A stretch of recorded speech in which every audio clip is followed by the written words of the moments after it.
পক্ষে বিপক্ষে তো মানুষ ভোট দিবই নাকি? এটা নিয়ে অত চিন্তা করার কিছু নাই। আমরা তো আসি মানুষের লাগি কাজ করতে। তো কে নির্বাচিত হইলো আর কে নির্বাচিত হইলো এটা বড় কথা না। আমরা মানুষের জন্য কাজ করে যাব। আর মানুষের জন্য কাজ করার নিয়ত থাকলে, ইচ্ছা থাকলে কেউ ফেলে রাখতে পারবো? এই জন্য আমরা যারা নির্বাচিত হইছে এরা চেষ্টা করুক, আর আমরা বেসরকারিভাবে কিভাবে মানুষের উন্নয়ন করা যায়, মানুষের জন্য কাজ করা যায়, সকলে মিললে আমরা চেষ্টা করবো ইনশাআল্লাহ। আর 2 নম্বর কথা হইলো, এই যে নির্বাচন আসবে আর যাবে, আসবে যাবে না? আমরা তো জায়গাতে আছি। আমারে আপনারা সব সময় পাইবেন, কাছে পাইবেন। আমি উকালতির কারণে ঢাকায় যাইতে হইব, কিন্তু আমি অবশ্যই শুক্রবার শনিবার আপনাদের কাছেই থাকব। আর সেকেন্ড হলো, এখন যারা কাজ করছেন, কষ্ট করছেন, পরিশ্রম করছেন, তারা সবাই এখন থেকে আরো গুরুত্ব দিয়ে এই কাজ আমরা চালাই যাব। আমি বলে আসছি, প্রশাসনকেও বলছি, তাদের লোকদেরকেও বলছি যে কোনো মানুষকে যেন নির্যাতন করা না হয়, কোনো মানুষকে যেন কষ্ট দেওয়া না হয়, কোনো মানুষকে যেন হামলা দিয়া ঝামেলায় ফেলানো না হয়। এই ব্যাপারে আমার পক্ষ থেকে সব সময় আমি আপনাদের সাহায্য করব ইনশাআল্লাহ। আর আরেকটা কথা হলো, এটা তো আমাদের বাড়ি, আমাদের মাতৃভূমি তো এটা।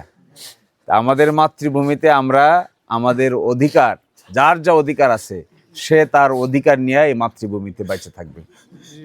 এখানে কারো ক্ষমতা নাই, কারো এমন কোনো অধিকার নাই যে কারো মাতৃভূমি থেকে কাউকে বঞ্চিত করতে পারে। তো এই বাড়ির মালিক আপনি, এই ক্ষেতের মালিক আপনি, এই সংসারের মালিক আপনি। আপনারা কেউ এখান থেকে নির্যাতন করে, নিপীড়ন করে তারাই দিতে পারবে? না। এই জন্য আপনারা এটাকে বড় হিসাবে নেবেন না। ইনশাল্লাহ খুব দ্রুতই আমি 2 থানায় সবাইকে ডেকে হাজার হাজার মানুষকে নিয়ে আমরা মত বিনিময়ের আয়োজন করব। এখানে আপনারা সবাই থাকবেন, গ্রামের মানুষরা থাকবেন। প্রায় 63,000 লোক আমাদেরকে ভোট দিছে। তো 63,000 লোক কি কম? তো এত ঝামেলার ভিতরেও 63,000 লোক আমাকে সমর্থন করছে। তারা কষ্ট করছে, তারা পরিশ্রম করছে, কেউ খাইছে, কেউ না খাইয়া করছে, কেউ দিনকে রাত করছে, কেউ রাতকে দিন করছে, কেউ ঢাকার বাইরে থেকে, কেউ সুনামগঞ্জের বাইরে থেকে আসছে, ঢাকা থেকে আসছে, গাজীপুর থেকে আসছে। এরা আমরা ভালো না বাসলে আসতো? তো একজন মানুষের জীবনের সবচাইতে গুরুত্বপূর্ণ জিনিস হইলো, মানুষ যদি তাদেরকে ভালোবাসে, সম্মান করে, এর চাইতে বেশি গুরুত্বপূর্ণ আর কিছু আছে? তো আমরা এই সময়টাতে, যে সময়টা আমাদের সামনে আছে, সবাই আমরা মিলেমিশে ভাই বন্ধুদের মতো বসবাস করবো ইনশাআল্লাহ। মন দুর্বল করা যাবে না। রাজনীতি যারা করে এরা মন দুর্বল করে? আচ্ছা কন্ত দেখি, মন দুর্বল করলে কি রাজনীতি থাকবে? আমরা আপনারা একসাথে, ভালো মন্দ যাই হয় একসাথে হবে, ঠিক আছে? ভালো মন্দ যাই হয় একসাথে হবে। আর যারা কষ্ট করছে গ্রামে গ্রামে, আপনাদের সঙ্গে তো ভোটারদের যোগাযোগ আছে, যারা ভোট দিছে, এরকম তো সেন্টার আছে যে 1000 ভোট কাস্ট হয়েছে, 2000 ভোট কাস্ট হয়েছে, আমরা 1800-1900 পাইছি, আছে না এরকম? তো তাদেরকে বাড়িতে বাড়িতে গিয়া আমাদের এই সান্ত্বনার বাণী তাদেরকে পৌঁছায় দিতে হবে। আর গণতান্ত্রিক দেশ, সব সময় যে সবাই সবাইকে সমর্থন দিবে তা তো না। তারপরেও দিরাইশাল্লাহর পরিবেশ কিভাবে ভালো থাকে, কিভাবে হিন্দু মুসলমান সবাই মিলে বসবাস করতে পারে, কিভাবে মানুষ নির্যাতনের শিকার না হয়, আইন শৃঙ্খলা বাহিনী পুলিশ কর্তৃক নির্যাতন না হয়, এটা সব সময় আমি আপনাদেরকে সাথে নিয়ে সব সময় এটা খেয়াল রাখবো ইনশাআল্লাহ। অনেক সময় গরিব মানুষকে মামলা দিয়ে হয়রানি করা হয়, অনেক সময় দরিদ্র মানুষকে রাজনীতির কারণে মামলা দিয়ে থানার মধ্যে, কোর্টের মধ্যে, জেলের মধ্যে নেওয়া হয়। তা আমি ইনশাল্লাহ চেষ্টা করব, যদি এরকম কোনো ব্যক্তিকে মামলা দেওয়া হয়, জেলে নেওয়া হয়, ঢাকা হোক, সুনামগঞ্জ হোক, সিলেট হোক, আর সামারচর হোক, দিরাই হোক, আর সাল্লা হোক, আমি সবাইকে একেবারে বিনা পয়সায় আমি সার্ভিস দিয়ে যাব আপনাদের কারো ব্যাপারে যদি কোনো মামলা মোকদ্দমার আসামি হন, কোনো রাজনৈতিক মামলার আসামি হন, কেউ কোনোভাবে অন্য কোনো মামলার আসামি হন, দয়া করে আমার সঙ্গে যোগাযোগ করবেন। সব সময় সর্বাবস্থায় এই মামলা সংক্রান্ত বিষয়ে যে দলেরই হন, যে মতেরই হন, সকলকেই আমি মামলা সংক্রান্ত বিষয়ে কোনো ফি ছাড়া আজীবন এই সার্ভিস আপনারা পাবেন।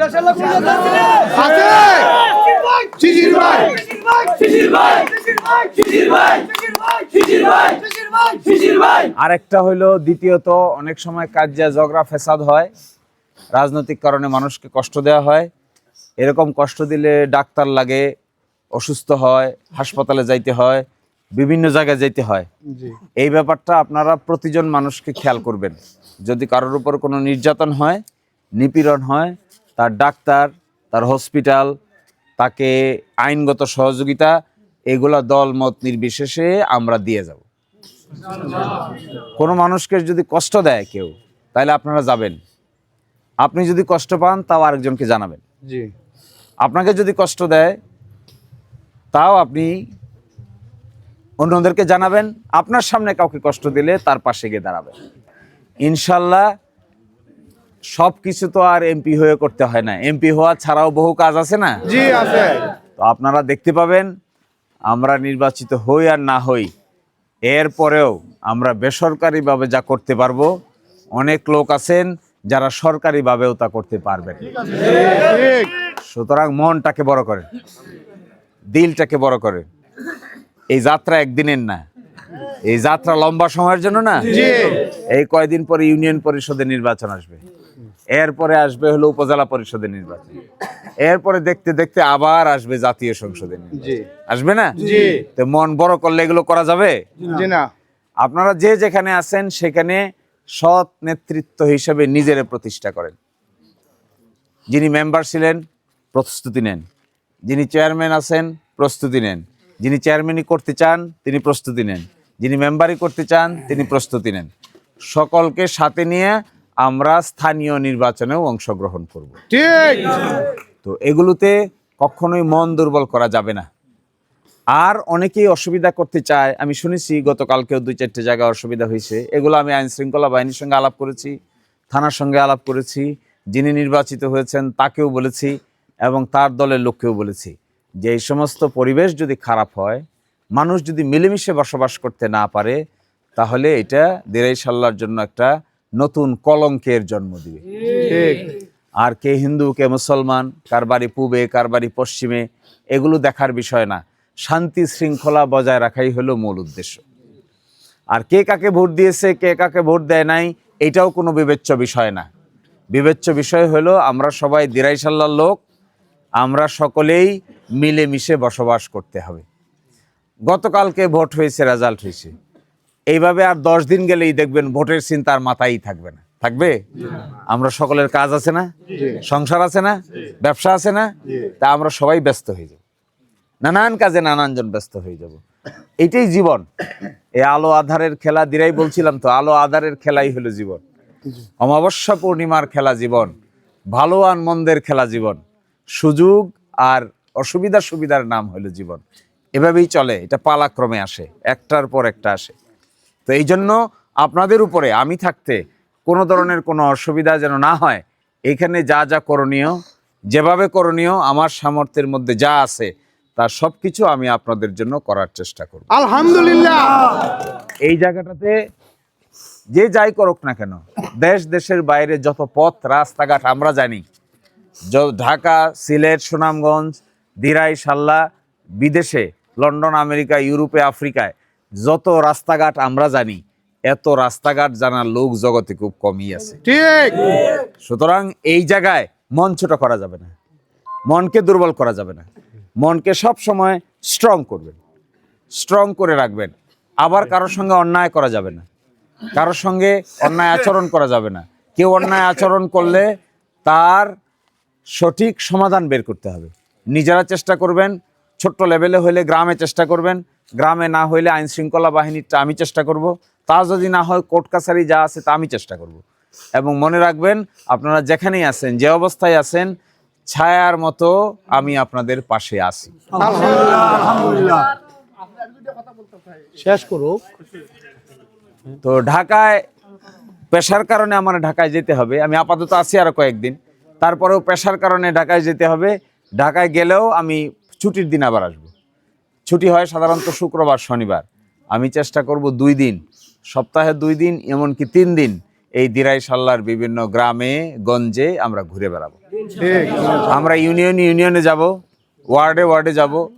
যারা আমাদেরকে সাপোর্ট করেছে তাদের সাথে বসবো, যারা সাপোর্ট করে নাই তাদের সাথেও আমরা বসবো। আর আপনারা আমাদের প্রতিনিধি হিসেবে যারা যেখানে আছেন তারা সংশ্লিষ্ট এলাকার মানুষ, ভোটারদেরকে আমাদের মেসেজটা আমাদের পক্ষ থেকে তাদেরকে পৌঁছে দিবেন। এরপরে আমার ধারণা মানুষের মধ্যে যে আতঙ্কবোধটা আছে, এই আতঙ্কবোধটা অল্প সময়েই আমি আশা করি কেটে যাবে ইনশাআল্লাহ। তো এটা নিয়ে আমরা আর এই ব্যাপারে বাড়তি টেনশন করবেন না। আপনি আপনার কাজে যাবেন, এলাকার কাছে যাবেন, মানুষের কাছে যাবেন, নারীদের কাছে যাবেন, পুরুষদের কাছে যাবেন, ভোটারদের কাছে যাবেন। এরপরে আমরা ইনশাল্লাহ একসাথে হয়ে 2 থানায় বড় রাজনৈতিক প্রোগ্রামের ডাক দিব। এরপরে আমি যে সমস্ত কাজ করতে বলেছিলাম তার মধ্যে একটা বলেছিলাম যে আমি হাসপাতাল বানাবো, আরেকটা কাজের কথা বলেছিলাম যে আমি বেকারদেরকে চাকরির ব্যবস্থা করে দেব, আরেকটা বলেছিলাম রাস্তাঘাট। তো রাস্তাঘাট তো আর ব্যক্তিগতভাবে করা যায় না, তাও যতটুকু সম্ভব আমি চেষ্টা করব সরকারের সঙ্গে আলোচনা করার। আর এর বাইরে হাসপাতাল আর থাকে বেকারদের বিভিন্নভাবে সাহায্য করা। এই 2টা কাজ, হাসপাতালটা ব্যক্তিগতভাবেই করা সম্ভব ইনশাল্লাহ। আমি আলোচনা শুরু করেছি, খুব দ্রুততম সময়ের ভিতরেই দিরাই শহরে আমরা একটা বেসরকারি হাসপাতাল গড়ে তুলব। আর তার সাথে থাকবে হলো আপনাদের কাজ দেওয়া, বেকার যুবকদের কাজ দেওয়া। তো বেকার যুবকদের কাজ দেওয়ার জন্য 2টা কাজ আমি হাতে নিচ্ছি। তার মধ্যে একটা হলো যারা বিদেশে যাবেন, বিদেশে যেতে চান, প্রতারণার শিকার হন, তাদের জন্য দিরাই এবং সাল্লা সামারচর 3 জায়গায় আমি প্রশিক্ষণ সেন্টার গড়ে তুলব। প্রশিক্ষণ সেন্টার, যে প্রশিক্ষণ সেন্টারে তারা প্রশিক্ষণ দিতে পারবে, তারপরে তারা বিদেশে গিয়ে উপযুক্ত যেন চাকরি পাইতে পারে।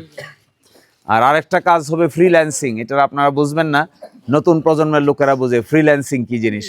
এটা যদি ট্রেনিং দেওয়া হয়, কাউকে প্রশিক্ষণ দেওয়া হয়, তাহলে বাড়িতে বসে, ঘরে বসেই সে 40-50 হাজার টাকা মাসে আয় করতে পারে। তো এগুলো আমার কাজ, এগুলো আমার দীর্ঘদিনের ওয়ার্ক। এগুলো আমি নির্বাচিত হলেও করব, নির্বাচিত না হলেও করব। আশা করি এগুলোর বেনিফিট, এগুলোর সুবিধা আপনারা সবাই মিলে পাবেন ইনশাআল্লাহ। আর অযথা বিবাদে জড়াবেন না।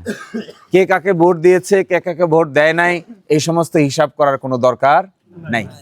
এই কথার মনে রাখবেন।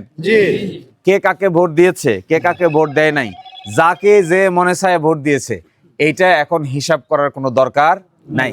আমাদের কথা এটাই যে অধিকাংশের ভোটে তিনি পাশ হয়েছেন। আমাদেরকেও তো 63,000 লোক ভোট দিয়েছে। তারা কি ভোট না দিলে আমরা 63,000 লোকের ভোট পাইছি? তো অসুবিধা কোথায়? এক জায়গায় একজনে 63,000 পাইছে, আরেকজনে 99,000 পাইছে, মাঝখানে 36,000 ভোটের ডিফারেন্স। বিদেশে যারা ভোট দিয়েছে, বাংলাদেশে আসছে, এরকম ভোট কাস্ট হয়েছে 1000 সামথিং। ওই 1000 সামথিং ভোটের ভিতরে আমরা 800 ভোট পাইছি। বিদেশ থেকে যারা ভোট দিয়েছে, যারা প্রবাসে থাকে, যারা সৌদি আরবে থাকে, কাতারে থাকে, কুয়েতে থাকে, লন্ডনে থাকে, আমেরিকায় থাকে, তাদের 100 জনের ভিতরে 80 জনেই আমাদেরকে ভোট দিয়েছে।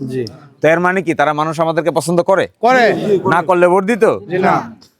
তারপরেও যারা ভোট দেয় নাই তাদের প্রতি কোনো অসদাচরণ, অসৌজন্যমূলক কথা আপনারা যদি আঁচও করতে পারেন, বুঝতেও পারেন, তাও তাদেরকে কখনো নিজের অজান্তেও কোনো বাজে মন্তব্য করা থেকে আমরা বিরত থাকব। যারা দীর্ঘমেয়াদী পথ চলতে চায় তাদের কাছে সামান্যতে অধৈর্য হয়ে গেলে দীর্ঘমেয়াদী পথ চলা যায় না। আর জগতে সবচাইতে শক্তিশালী হাতিয়ার হলো ধৈর্য। সবচেয়ে শক্তিশালী হাতিয়ারের নাম কি? ধৈর্য। আপনি বন্দুক, কামান, গোলাবারুদ দিয়ে কিছু করতে পারবেন না।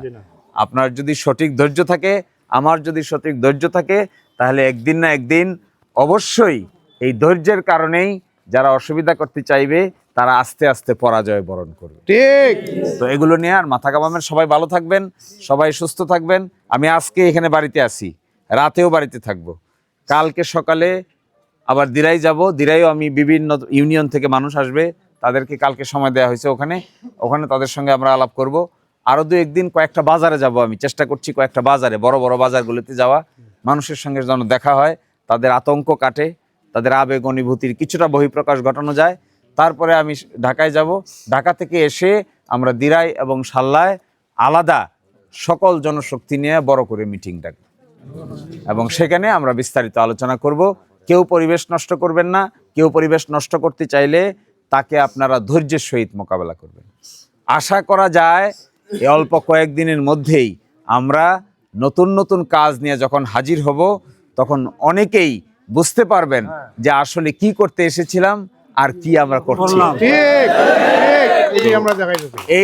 এই নতুন কাজ করার জন্য আপনারা আমাদের সাথে তো সব সময় আছেন, আলহামদুলিল্লাহ। তো এই যে একটা শূন্য থেকে এত মানুষ তৈরি হইলো, আপনারা তৈরি হইলেন, বিভিন্ন ইউনিয়নে হইলো, বিভিন্ন ওয়ার্ডে হইলো, বিভিন্ন গ্রামে হইলো, তাতে কি একটা নতুন জাগরণের সৃষ্টি হয়েছে না? এবং দেখবেন বিদেশ থেকে যে কজন লোক আসে, আপনার আশেপাশে যদি কোনো বিদেশি থাকে তাদেরকে জিজ্ঞাসা করবেন, 100 জন লোক আসলে 80 জন লোক পাবেন তারা আমাদেরকে সমর্থন করে, বিদেশ থেকে যারা আসে। কারণ তারা নতুনত্ব চায়, তারা নতুন কিছু করতে চায়, তারা পুরান জিনিস চায় না, তারা চায় দেশ পরিবর্তন হোক, তারা চায় সমাজ পরিবর্তন হোক। তো আমরা যখন সমাজ পরিবর্তনের কাজে হাত দিব, ব্যক্তিগতভাবে হাত দিব, আমার ধারণা সরকারিভাবেও সমাজ পরিবর্তনের বহু কাজ আমরা যা করব তা অনেকেই করতে পারবেন না। তো ইনশাল্লাহ আপনারা মন খারাপ করবেন না, আপনারা ভালো থাকবেন, সুস্থ থাকবেন, আর আমাদের জন্য দোয়া করবেন, আমরা আপনাদের জন্য দোয়া করব। সূর্যোদয় যদি হয় তাহলে মেঘে এটা ঢেকে রাখা যায় না, তো সূর্যোদয় হবে, বারবার হবে ইনশাল্লাহ। সবাই ভালো থাকবেন।